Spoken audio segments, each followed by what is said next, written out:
মনে হইতেছে যে ফেসবুক চালানোই বন্ধ করে দিই, ফেসবুক ইউটিউব সমস্ত সোশ্যাল মিডিয়া মানে বন্ধ করে দিই, মোবাইল টোবাইল একদম চালানো বন্ধ করে দিই।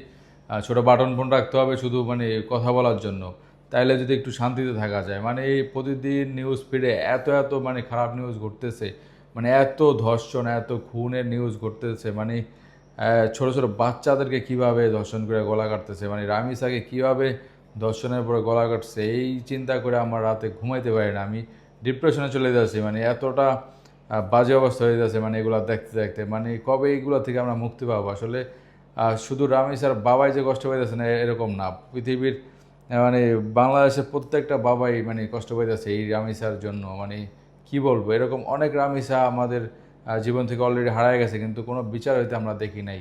এই রামিসার বিচার যদি না হয় তাহলে ভবিষ্যতে আরও অনেক রামিসা হারায় যাবে। আমরা মানে এরকম আফসোস ছাড়া কিছুই করতে পারবো না। মানে এটা কি কোনো দেশ হইলো? 2 বছর যাবৎ যে এতটা খারাপ অবস্থা হয়ে গেছে দেশের, মানে আগে তো আমরা এতটা খারাপ দেখিনি দেশটা আসলে।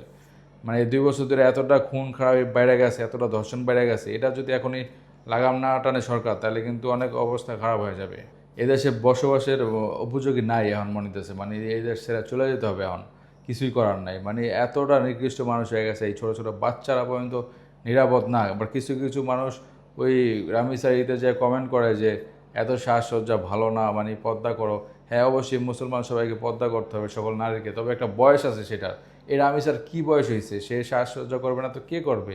তার কি পর্দা করতে হবে আমি বুঝি না। উন্নত বিশ্বে মানে মানুষ কীভাবে চলাফেরা করে, কিন্তু একটা শিশু তো ধর্ষণ হয় না, নির্যাতন হয় না, এইভাবে জবাই করে না কেউ। আসলে আমি চিন্তাই করতে পারছি না তাদের চিন্তাধারাটা কেমন, চিন্তা ভাবনাটা কেমন।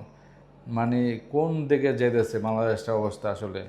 মানে খুবই ডিপ্রেশনে আছি, মানে খুবই ডিপ্রেশনে চলে যাচ্ছি, বুঝতে পারতেছি না কী করবো।